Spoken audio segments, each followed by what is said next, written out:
How's it going, my dudes? Welcome back to another video. So for today, we are finally going to take a look at the Sera banner.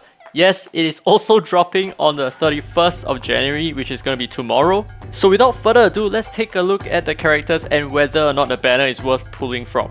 But of course, I have to make the disclaimer again. I did not make a disclaimer in the previous round. These are just my opinions on the units, and whether you want to use your beats to pull on the banner or not is completely up to you. I'm just giving you my 2 cents on whether the units are relevant or if they can be at least useful. But I can drop the disclaimer that these are Japanese stats because we currently have them in the global version. So everything that you're going to see over here, they are all in the global version. These are the stats and all the multipliers and all that you're going to see is exactly what we are going to expect. And now without further ado, let's take a look at the first character. She is going to be Sera herself. She looks pretty dope. And let's take a look at the Loyal Iron Striker, 5-star Thunder type, leader buff, secure party bodyguard deployment. Thunder characters attack plus a base of 20%.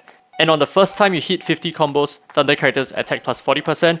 And on the first time that you hit 100 combos, Thunder characters attack plus 60%. And here is her skill, Sacred Blast. Okay, so this skill is actually touted as a very powerful combo builder. Let's take a look at it. So using a machine gun to fire repeated rounds, deal thunder damage to the whole field, and also shoot rockets towards all enemies on the field, and deal thunder damage to enemies hit. So it's just basically a map-wide AoE damage, which helps a little bit in building your combos. And let's move on to the abilities. Ability 1, when combo count reaches 50, your own skill gauge plus 10%. This has no limit. So very much like Mew, who is a 3-star wind type unit, when your combo reaches I think 30, your skill gauge actually goes up by 6%, so this is kind of similar in that sense, without a hard cap, which is what I really like. So you can use this indefinitely. If your combo goes up to 500, your skill gauge goes up to 100%. And ability 2, if Self is a mecha character, so if you're using her as a sub, your main has to be a mecha. When battle begins, own skill gauge plus 100%, and not only that, when own skill activates, own skill gauge plus 50% for only one time. So this is very similar to something that we have seen before. So Rinoa has something similar. When her skill activates, her own skill gauge actually goes up by 50% for one time. And that was already so useful, but on top of that, she actually gets another 100% skill gauge to start off with, which is super awesome. Okay, and then ability 3, as a main, when combo count reaches 100, Thunder characters attack plus 100, and every 2 dashes your combo goes up by 3. This is pretty good. So if you're going to be running a full droid, or rather a full mecha Thunder Fever team starring Regis, Sera, and Rudy, well then you're in luck, because right now you'll be able to achieve a lot of combos this way, and on top of that build a lot of attack power as well. So yeah, this Sera character, she's not restricted to Thunder teams, okay? She's usable in a lot of different teams. She doesn't really have anything that is just strictly related to Thunder types, except that she revolves a little bit around mecha type units. So we'll look into her kit a little bit more into the future. And moving on, the next unit is going to be the Crybaby Gun Girl, Kyrie. She's a fire 4-star character, so there is only one 5-star unit in this banner. Her leader buff, strike using the Heart's Eye, fire characters attack plus 30%. And when a fire character skill activates, fire characters attack increases by another 5% up to 50%. So in total 80%. And her skill, Ignited Shot, while frightened, use a shotgun to shoot at a broad range in front and deal fire damage to enemies hit. So just straight up DPS, no big deal over there.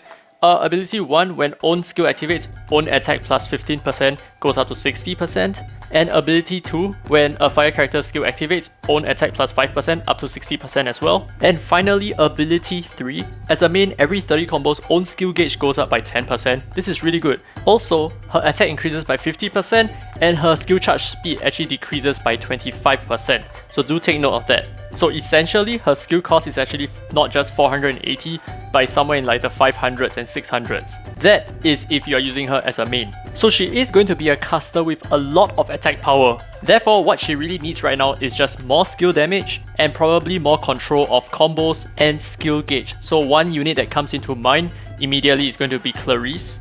I feel like running a Clarice as her sub, or maybe Clarice as a leader, could be very effective for your DPS. So yep, I would like to test this out as well. I have a Clarice ready to go. And moving on, we have Sohvi, who is now named Sohvi for some reason. She is the Broken Spirit Doctor, and she is a water 4-star character. Leader buff, Secret Medicine Researcher, Corrupted, power flip damage plus 100%. It's literally just power flip damage plus 100%. Skill Spirit Sacrifice for a while. Swing a scythe at enemies and deal water damage to enemies hit, and you grant self break or down Punisher buff for 15 whole seconds. And ability 1, while self has breakdown Punisher buff, power flip damage increases by another 60%. And ability 2, every 5 power flips, power flip damage increases by 10% up to 50%. And finally, ability 3 as a main, every enemy defeated combo count increases by 4 and own attack increases by 4%, up to 40%. So she's clearly going to be very useful for power flip teams, especially for water types, and I'll talk a little bit more about her in my final thoughts. And finally, we have Halisha.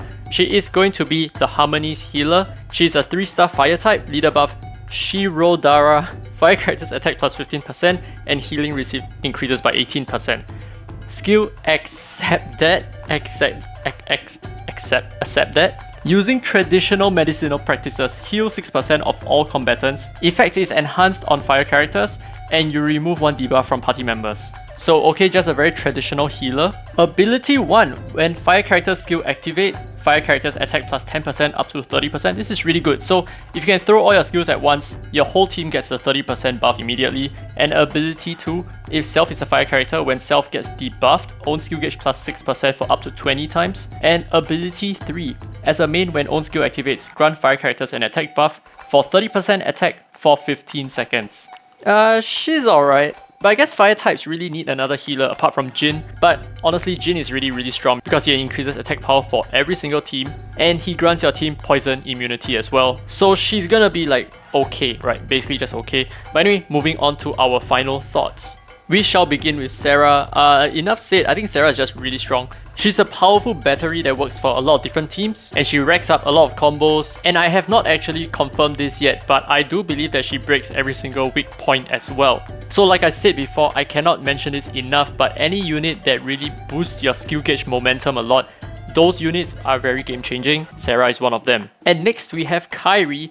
I think if you have seen my 1000 combo auto mode video, she may actually fit the role very nicely. And this is because of her ability 3, right? Every 30 combos, your own skill gauge goes up by 10%. That's insane. And in that lineup, we didn't really need to charge up our skill gauges. We were fully reliant on combo building. And this is probably where she shines as well. But apart from that one specific fun comp, I feel like her kit is a little bit too linear, so not very exciting in that sense.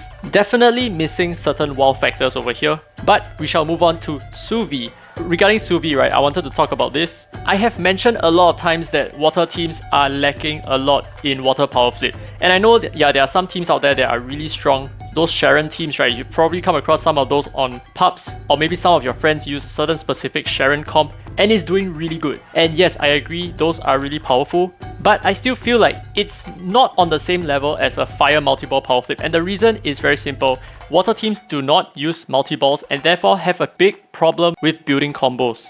So without successfully building combos, you're not going to be able to land a level 3 power flip all that easily. And therefore, you will see like these water teams using Beretta to throw the level 3 power flip just like that. But for this case, we have Sohvi over here, and you look at ability 3.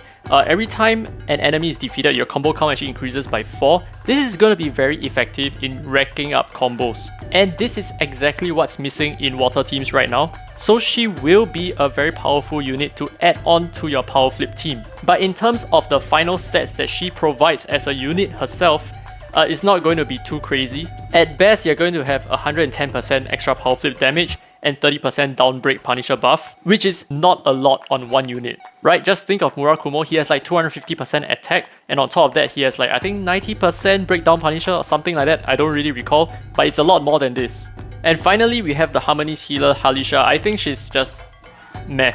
I mean, she does remove 1 debuff from the party, and on top of that, she has a heal, so she's really nice in terms of support. But unless you're a new player, I have very little reason to be excited about her. So this concludes this video. So should you pull on this banner? I leave it up to you. I'm definitely going to be pulling on this banner for sure, with whatever spare beats that I have left. Hopefully we get something good, right? But we'll only find out tomorrow. So I'll see you guys for tomorrow's summoning session. It's only going to be a very small one. I don't have a lot of saved beats. And do leave a comment down in the comment section below. Let me know your thoughts on this video. Let me know your thoughts on the units as well. Do you agree with my assessment on the units? Anyway, that's it for this video, guys. Thank you so much for watching. If you enjoyed it, don't forget to leave a thumbs up. It really helps the channel. Subscribe for more World Flipper content. And this has been Free to Play, by the way. And as always, I will see you in the next video.